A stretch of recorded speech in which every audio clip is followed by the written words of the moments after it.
মাস শেষে ১০,০০০ টাকা বা ১৫-২০,০০০ টাকা বেতন পান, ধরেন ২০,০০০ টাকা। এখন আপনি ২০,০০০ টাকা যে মাসিক বেতন পাচ্ছেন, আসলে কি আপনি ২০,০০০ টাকা পাচ্ছেন কিনা? পাচ্ছেন না। কারণ ওখানে আপনার ২০,০০০ টাকা যদি সেলারি তোলেন, তাহলে আপনার ওখানে আপনার যে চাকরির যে মূল্য, সেটা পাচ্ছেন আপনি পারিশ্রমিক হিসাবে ১০,০০০ টাকা। কিভাবে?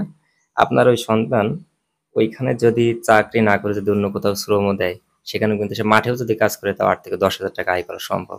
কাজেই ওটা কিন্তু আপনার একটা মূলধন, আপনি যে চাকরিটা করতেছেন, চাকরিটা কিন্তু একটা মূলধনের উপর নির্ভর হয়ে কিন্তু করতে হচ্ছে। আসসালামু আলাইকুম ওয়া রাহমাতুল্লাহ। আশা করি সকলে ভালো আছেন। তো বরাবরের মতন আজকে আপনাদের সঙ্গে আমরা আলোচনা করব, যেনারা আসলে জীবনের শুরুতে কিছু একটা করতে চাচ্ছেন। তো তিনাদের জন্য আজকে আমাদের মূল আলোচনাটা থাকবে। তো দেখেন, আমরা যখন জীবনের শুরুতে যখন পড়ালেখা কিছুটা করি বা শেষ করি, ধরেন আপনি এসএসসি পর্যন্ত করলেন, তখন কিন্তু আসলে আপনি একজন প্রাপ্তবয়স্ক হয়ে যান। তো একটা পরিবারে কিন্তু গার্জিয়ান যেনারা থাকে, তেনারা কিন্তু আপনার বয়স যখন, সন্তানের বয়স যখন ২০-২৫ বছর হয়ে যায়, তখন কিন্তু আসলে সে পরিবারের গার্জিয়ান কিন্তু আসলে অনেকটা বয়স্ক বা বৃদ্ধের দিকে চলে যায়। তখন কিন্তু তেনাদের আসলে উপার্জনের কোনো একটা রাস্তা ঠিকঠাক থাকে না। তখন কিন্তু আসলে যে ছেলে সন্তান থাকে, তিনাদের উপরে কিন্তু আসলে গার্জিয়ানটা পুরোপুরি নির্ভরশীল হয়ে হয়ে যায়। বা আসলে উচিত কিন্তু যে ওই বয়সে ২০ থেকে ২৫ বছর যে ছেলেটা বাড়িতে থাকে, তো তিনাদের উপরে কিন্তু আসলে এক হিসাবে সংসারটা পরিচালনা পুরোপুরি দায়িত্বে এসে যায়। আপনারা জানেন যে আসলে তখন যেনারা নতুন অবস্থায়, যেনারা চাকরি করার জন্য অনেক সময় আছে যে পড়ালেখা শেষ করতে পারে না, আসলে সবসময় চাকরির পিছনে দৌড়ায়, যে উচ্চ শিক্ষায় শিক্ষিত হব, পরে গিয়ে একটা চাকরি ধরবো। আসলে চাকরিটার ভিতরে যে কি আছে, আপনি চাকরিটা কি, আর যদি আপনাকে আগে সেটা বুঝতে হবে। আমরা আজকে মূল বিষয়টা আলোচনা করব যে আসলে আপনি চাকরিটা কেন করবেন। চাকরিটা প্রথমত অবস্থায় আসেন, চাকরি কিন্তু করতে হবে। চাকরি কিন্তু বিভিন্ন পর্যায়ের আছে। দেশের জন্য, সমাজের জন্য বিভিন্ন পর্যায়ে কিন্তু চাকরি কিন্তু অবশ্যই প্রয়োজন আছে। কিন্তু আসলে কার জন্য কতটা প্রয়োজন, সেটা কিন্তু দেখার বিষয়। আমাদের কিন্তু চাকরি কিন্তু অনেক স্তর রয়েছে। পুলিশ, আর্মি, র্যাব, বিডিআর, আপনার সরকারি চাকরি বলেন, ইত্যাদি, ইত্যাদি কত রকম চাকরির আসলে প্রয়োজন আছে, সেগুলো করতে হবে। কিন্তু তার বাহিরেও আসলে কিছু কাজ কিন্তু আপনার থেকেই যায়। অনেকে আসলে কালকে আমার থেকে একজন জানতে চেয়েছেন যে ভাই, আসলে চাকরি করে আসলে কোনো অবস্থায় তিনি সংসার চালাইতেই পারতেছেন না। আসলে উনি পরিমাণটা অনেকটা কম পাচ্ছেন। মানে উনি বেসরকারি একটা প্রতিষ্ঠানে চাকরি করতেছেন। তো সেখান থেকে যে টাকা বেতন পায়, তো সেখানে কিন্তু আসলে উনি মোটামুটি সংসারই চালাইতে পারতেছেন না এবং ভবিষ্যতের জন্য কিছুই গুছাইতে পারতেছেন না। আমি যে বিষয়গুলো আসলে সবসময় বলে থাকি। তো সেটার জন্য দেখেন, আপনি যখন চাকরি করবেন, এই চাকরি জিনিসটা কি আগে আপনাকে তখন বুঝতে হবে। এখন কিন্তু সবাই ওর গার্জিয়ান হোক আর বিভিন্ন পর্যায়ের থেকে অনেকে মনে করে আসলে চাকরিটা মানে সকল চাকরি মনে হয় আসলে চাকরি করলেই মনে হয় ভালো একটা কিছু হয়ে যাবে, অতি দ্রুত বড়লোক হওয়া যাবে, পরিবারকে সুখে রাখা যাবে, নিজে ভালো থাকা যাবে, ভালো পড়া যাবে। বিষয়টা কিন্তু, এটা কিন্তু খুবই একটা জটিল একটা বিষয়। আমরা কিন্তু আহ পুরোপুরি বিষয়টাকে না জেনে, না সমীকরণ করে কিন্তু আমরা আসলে চাকরির ভিতরে ঢুকে যাই। এবং গার্জিয়ানরা, আপনারা দেখবেন একটা জিনিস লক্ষ্য করে যে আহ, কোনো পিতামাতা কিন্তু কোনো সন্তানকে হঠাৎ করে কোনো ব্যবসার ভিতরে দিতেই চায় না। আপনার ব্যবসা কিন্তু অনেক রকম আছে। আপনার হাঁস মুরগি গরু ছাগল হোক, আর যে কোনো ব্যবসায় হোক, ব্যবসার ভিতরে দিতে চায় না, দিতে চায় একটা চাকরি করুক, সেখানে কিন্তু দিতে চায়। এখন আপনারা জানেন যে চাকরিটাই কিন্তু আসলে একটা অন্যের অধীনে থাকা, অন্যের গোলামি করা, চাকরগিরি করা। এখন এটা কিন্তু আপনি দেখেন, আপনার পুরো বয়সটা আপনি যখন একদিন থেকে শুরু করে আপনি যখন ২০ থেকে ২৫ বছর আপনি পড়ালেখা শেষ করলেন, এই পুরো সময়টা, পুরো অর্থটা কার গেল? পুরো সময়টা আপনার পরিবার খাওয়াইয়ে পড়ায় আপনাকে বড় করলো। এর পরবর্তীতে কত খরচ করে আপনাকে ২০ থেকে ২৫ বছর বয়স পর্যন্ত আপনাকে নিয়ে গেল। এখন এই যে একটা শিক্ষার খরচ, আপনার যে প্রতিদিনের যে একটা খরচ, এই খরচটা ২৫ বছর যাবত আপনাকে কিন্তু তেনারা বহন করতেছে। বহন করার পর যখন আপনার একটা চাকরির প্রয়োজন হবে, এখন বর্তমান সময়ে কিন্তু লেখাপড়া অনেকটা খরচ বা আসলে অনেকটা ব্যয়বহুল হয়ে গেছে, আপনারা জানেন। তো সাধারণ পরিবার সবাই তো আর একরকম না, সবাই পরিবারের কিন্তু পিতামাতার কিন্তু অবস্থা একরকম থাকে না। শহরে এবং গ্রামের পরিবেশ কিন্তু সম্পূর্ণটা ভিন্ন। যেনারা শহরে থাকেন বা বিভিন্ন উচ্চ পর্যায়ে যেনারা, যেনার পিতামাতা আসলে আহ, চাকরি করেন বা উচ্চ পর্যায়ের লোক, তেনাদের কিন্তু আসলে তেনাদের সন্তানদেরকে প্রতিষ্ঠিত করতে কিন্তু তেনারা যে কোনো মুহূর্তে যে কোনো ব্যবস্থা নিতে পারবে। কিন্তু এই বিষয়টাই এই সাধারণ যেনারা এলাকার গ্রামের যেনারা মানুষ পিতামাতা থাকে, তেনারা যদি আসলে ওই সন্তানটাকে, তেনার সন্তানটাকে যদি ওই শহরে বা উচ্চ লেভেলের পরিবারের যে সন্তানটাকে যে পরিবেশে নিতে চায়, আপনার এলাকা গ্রামের যে ছেলেটাকে যদি আপনি ওই পরিবেশে ওইভাবে নিতে চান, তখন কিন্তু আসলে এটা কোনো অবস্থায় হয়ে ওঠে না। আর যদিও হয়ে ওঠে সেটার জন্য কিন্তু আপনাকে অনেক টাকা বা অনেক কিছুর বিনিময়ে কিন্তু আসলে আপনার সেই পর্যন্ত নিয়ে যাইতে হবে। তার মধ্যে সর্বপ্রথম যে কাজটা করে সেটা কিন্তু আপনাকে বর্তমান সময়ে যে কোনো চাকরি হোক, আর আপনি যে কোনো উচ্চ পর্যায়ে নিতে চান আপনার সন্তানকে, তো সেখানে কিন্তু আপনাকে বিরাট একটা অঙ্কের টাকা কিন্তু আপনাকে সেখানে ব্যবহার করতেই হয় বিভিন্নভাবে। তো এখন আসেন, আপনি আপনার সন্তানকে আপনি 25 বছর পর্যন্ত লেখাপড়া করে, খাওয়া দাওয়ায় অনেক কষ্ট করে, অনেক পরিশ্রম করে, জীবনের সর্বোচ্চ দিয়ে আপনি চেষ্টা করলেন প্রতিষ্ঠিত করার জন্য, শিক্ষায় শিক্ষিত করার জন্য। এখন শিক্ষায় শিক্ষিত করলেন স্বাভাবিক অবস্থায় যতটুকু সম্ভব। এরপরে আপনার একটা চাকরির প্রয়োজন, আপনি একটা চাকরির ধান্দায় ঘুরতেছেন।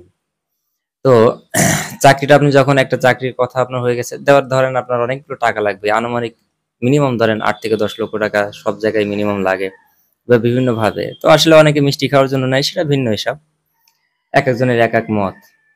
তো সেখানে আপনারা জানেন যে কিছু না হলেও আহ অনেক সময় বেসরকারি খাতে এই বিষয়গুলো কিন্তু আপনার খরচের পরিমাণটা কিন্তু এরকম লেগেই যায় বিভিন্ন কারণে। তো তখন আপনি ক্ষতিগ্রস্তটা কত প্রকার হলেন। আপনার সন্তানটাকে 25 বছর ধরে আপনি পড়ালেখা করালেন, টাকা পয়সা খরচ করে জীবনটাকে তৈরি করলেন। আবার যখন আপনি একটা চাকরির পিছনে দৌড়াচ্ছেন, সেই চাকরিটা নেওয়ার জন্য আপনাকে 10 লক্ষ টাকা, এই 10 লক্ষ টাকা কে দিবে আপনাকে? আপনি তো আসলে সাধারণ একজন, আপনি ধরেন কৃষক, আপনার সন্তানটাকে পড়ালেখা করাইছেন, আপনি একজন কৃষক, আপনি 10 লক্ষ টাকা পাবেন কোথায়? তখন কি করতে হয়? আপনার হালে 2টা গরু ছিল, আপনার এক পাখি জায়গায় ছিল, আপনার আরো 10 জন থেকে ধার করে, এই লোন করে, বিভিন্ন ইত্যাদি ইত্যাদি ভাবে আপনার সে টাকাগুলো জীবনের সর্বোচ্চ দিয়ে, যা জীবনে জমাইছেন সেটাও গেছে, যা জীবনে জমাইতে পারবেনও না সেটাও আপনি ঋণ হয়ে, তারপর আপনার সন্তানদেরকে আপনি একটা বেসরকারি প্রতিষ্ঠানে বা বিভিন্ন জায়গায় আপনি চাকরিতে যোগ দিলেন। তো দেখেন, এটা আসলে কত বড় ভয়ঙ্কর একটা জিনিস, সাধারণ মানুষ আমরা হিসেব করি না, এটা কিন্তু আসলে গুরুত্বপূর্ণ বিষয়। আপনি যখন এতগুলো টাকা, এত বড় একটা জীবন আপনি আরেকজনের গোলামি করার জন্য ঢুকাই দিলেন, তখন সে সেখান থেকে পাচ্ছেটা কি? এটাই কিন্তু মূল বিষয়। এখন সে সেখান থেকে কিভাবে সর্বোচ্চ 15 থেকে 20 হাজার টাকা পাবে? যেনারা আসলে গার্মেন্টসে বা বিভিন্ন সেক্টরে চাকরি করে থাকেন, যেনাদের বেতন আসলে 15 থেকে 20-25 হাজার টাকা, এটা কি অ্যাভেলেবেল, কিন্তু এই সমস্যাটাই বেশি। এই চাকরি সাধারণ পরিবারের সন্তানেরা এই ধরনের চাকরি আসলে বিশেষ করে করে থাকে বা পেয়ে থাকে। তো সেখান থেকে স্যালারিটা কিন্তু খুব কমই পায়, 15 থেকে 20 হাজার বা 25 হাজার টাকা। এখন আপনি হিসাব করেন যে আপনার যদি আপনি 10 লক্ষ টাকা বিনিয়োগ করে যেখানে আপনি চাকরিটা দিলেন, বা আপনি যে সময়টা নিয়ে তাকে বড় করলেন, আপনার সন্তানকে বড় করলেন, তো এই সব কিছু মিলায় যখন আপনি মাস শেষে 10 হাজার টাকা বা 15-20 হাজার টাকা বেতন পারেন, ধরেন 20 হাজার টাকা। এখন আপনি 20 হাজার টাকা যে মাসিক বেতন পাচ্ছেন, আসলে কি আপনি 20 হাজার টাকা পাচ্ছেন কিনা?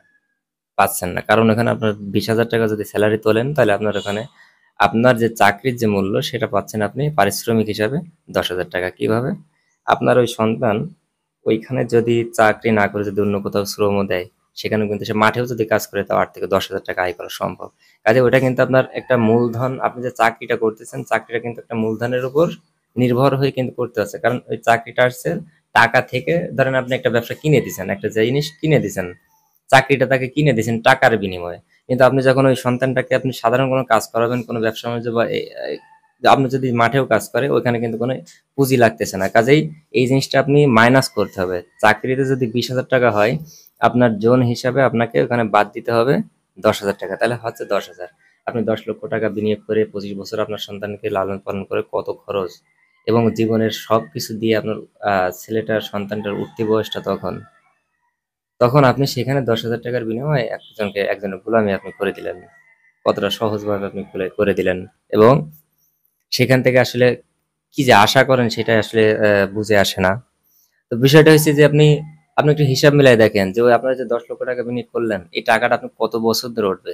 যদি আপনি প্রতি মাসে যদি 10 হাজার টাকা করে পান, 20 হাজার টাকা হচ্ছে, কিন্তু পাচ্ছেন 10 হাজার টাকা।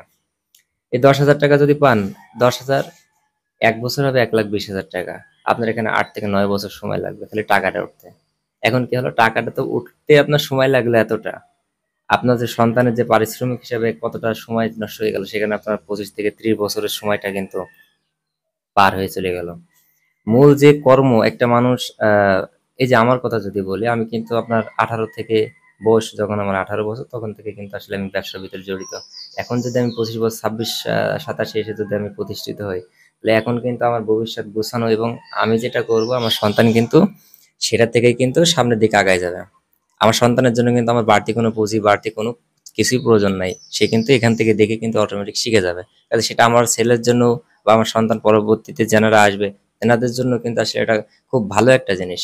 এই যে, যে সুযোগটা, এই সুযোগটা কিন্তু যারা চাকরি করতেছেন, 25 বছর ধরে শিক্ষা গ্রহণ করলেন, এরপরে অনেক টাকা বিনিয়োগ মানে নষ্ট করে একটি জনের গোলামি করলেন, এবং গোলামি যেখানে করলেন সেখানেই শুধু তার শ্রমটাই, আপনার মূল্যবান জীবনটাই তাকে দিয়ে দিলেন। তার বিনিময়ে আপনি যে টাকা পাচ্ছেন, যেটা আপনি আগে দিয়ে রাখছেন সেটাই পাচ্ছেন। তাহলে আপনার ক্ষতিগ্রস্ত ছাড়া এখানে তো ভালো কোনো কিছু আমার সামনে আসে না। তো সেজন্য আপনারা আপনার আমরা যে বিষয় আপনাদের সঙ্গে সবসময় আলোচনা করব, যে আপনাদের কোনো বিষয় যদি কোনো সময় জানার প্রয়োজন থাকে, আপনারা আমাদেরকে জানাবেন কমেন্টের মাধ্যমে। আমরা চেষ্টা করব আপনার প্রত্যেকটা বিষয় সুন্দরভাবে, আমরা যতটুকু বুঝি যতটুকু জানি আপনাদের সঙ্গে শেয়ার করার জন্য, যাতে আপনি একটু উপকৃত হতে পারেন, এবং আপনারা আমার সঙ্গে সবার সঙ্গে আলোচনার মাধ্যম দিয়ে যাতে আমরা সবাই একটা সঠিক পথে থাকতে পারি। এভাবে কিন্তু এই জন্য কিন্তু আসলে আমাদের আলোচনাগুলো আপনাদের জন্য। তো এইভাবে আসলে যখন আপনার আহ, পরবর্তী সময়টা যখন 35 বছর পার হয়ে চলে যাচ্ছে, তখন কিন্তু আপনার অর্থ সম্পদ কিছু গোছাতে পারেন নাই, এবং আপনার জীবনের যে মূল্যবান যে সময়টুকু, সেটা কিন্তু আপনি মূলত শেষই করে ফেললেন 35। এখন এখানে আরো অনেকগুলো বিষয় আছে। এটা তো আপনার আর্থিক একটা বিষয়, যেটা আপনাদেরকে এতক্ষণ আলোচনা করলাম। এর বাইরে কিন্তু আরো কয়েকটা বিষয় আছে, যেমন আপনার সন্তান, পুরুষ ছেলে সন্তান, তার কিন্তু ভবিষ্যতের প্রয়োজন আছে। ভবিষ্যৎটা কিরকম, ভবিষ্যৎ কিন্তু আপনার বয়স যখন 40 বছর হবে, আপনার ছেলের বয়স থাকতে হবে তখন 20 বছর। আপনার 20 বছরের ছেলের কিন্তু যখন বয়স হবে, তখন কিন্তু আপনার নাতনির বয়স থাকতে হবে 1 থেকে 2 বছর। এইভাবে যদি আপনি সিরিয়ালটা না করে যাইতে পারেন বর্তমান সময়, তখন কিন্তু আপনার ওই যে 50-60 যখন আপনার পার হবে, তখন আপনার ছেলেরই বা বয়স কত হবে, বা তার ছেলেরই বা কত বয়স হবে। আসলে এটা কিন্তু একটা সার্কেল হিসেবে আপনাকে চালাইতে হবে। কিভাবে, বর্তমান সময় কিন্তু বেশিরভাগ, আমি যখন চাকরি করছি আমি দেখছি আমার বাস্তব অভিজ্ঞতা এখানে, যে আমাদের এখানে একজন শিফট ইনচার্জ ছিল, নাম বলবো না। তো তিনার বয়সটা ছিল 37 বছর, তিনি তখন বিয়ে করেছিল, সেই বিয়েতে আমরাও গিয়েছিলাম। তো তখন কিন্তু আমি হিসাবটা মিলাই রাখছি যে আসলে ইনি এই এত বয়সে বিয়ে করে কেন। বিয়ে যখন দেরি করে করছে, তখন আমি হিসাব মিলালাম, বয়স হলো 37, এরপরে আসলে বর্তমান সময় 20-25-এর উপরে গেলে সন্তান হওয়াটাই মুশকিল। সেখানে বয়স 37, পরবর্তীতে জানতে পারলাম তেনারা সন্তানই হয় নাই। তো যাই হোক, 37 বছরে যদি হয়েও যায়, ধরেন আপনার 40 বছর একটা সন্তান হলো, এই সন্তানটা স্বাভাবিক অবস্থায় প্রত্যেকটা মানুষ 20 থেকে 25-এ গিয়ে আপনার টাকা উপার্জন করা বা সংসারে হাল ধরার সামর্থ্য অর্জন করে। তা ধরেন 20 বছর, তা 20 বছর যখন 40 বছরের সন্তান হলো, 20 বছরে সে অর্থ উপার্জন করা মাত্র শুরু করলো, তাহলে আপনার বয়স হবে কত, 60 বছর। এখন এই যে আপনার 60 বছর বয়স যখন হবে, তখন তো আপনি নিজেই চলতে কষ্ট হয়ে যাবে, নিজেই আপনি অক্ষম হয়ে পড়বেন, তখন আপনার সন্তানকে আপনি কিভাবে কি শিখায় যাবেন, আর সেই সন্তানটা কোন কোন ব্যবসা বা কিসের উপর নির্ভরশীলে আপনার পরবর্তী সময়ে হাল ধরবে সংসারের, এটা তো আপনার সংসারের, আর তার ভবিষ্যৎটা কোথায়। কাজেই আমরা সবসময় আপনাদেরকে বলবো, দেখেন, চাকরি জিনিসটা হলো আপনার নিজের জীবন, নিজের টাকা, নিজের শ্রম, নিজের সময়, নিজের মা বাপ, নিজের জীবন, নিজের সংসার, ভবিষ্যৎ সবকিছু বিসর্জন দিয়ে আপনি আর একজনকে উন্নত করে দিচ্ছেন। এটাই হলো চাকরির মূল বিষয়। কাজে আমরা আপনাদেরকে অনুরোধ করব, যেনারা আসলে সচেতন, আমরা আশা করি সবাই আপনারা সচেতন, আপনারা বুঝতে পারবেন বিষয়গুলো। আপনাদের সঙ্গে আসলে সব বিষয় কিন্তু একবারে কিন্তু বলা সম্ভব হয় না। যার কারণে আপনাদের সঙ্গে আমরা মাঝে, মাঝে সকল বিষয়ে আলোচনা করব। যেনারা আপনারা আমাদের এই ভিডিওগুলো আসলে দেখতে চান বা উপকৃত হতে চান, তেনারা আমাদের সঙ্গে সবসময় থাকবেন। আমাদের চ্যানেলটিকে একটু সাবস্ক্রাইব করবেন, লাইক করবেন, শেয়ার করবেন। আশা করি আপনাদের পরবর্তীতে যত প্রকার আমরা আলোচনা করব, আপনারা এই আলোচনার মাধ্যমে কিন্তু আপনারা অনেকটা উপকৃত হতে পারবেন। তো আপনাদের সঙ্গে পরবর্তীতে আমরা বিভিন্ন কোনো আলোচনা নিয়ে আসবো। অবশ্যই আপনারা ভালো থাকবেন। সুস্থ থাকবেন। আসসালামু আলাইকুম ওয়া রাহমাতুল্লাহ।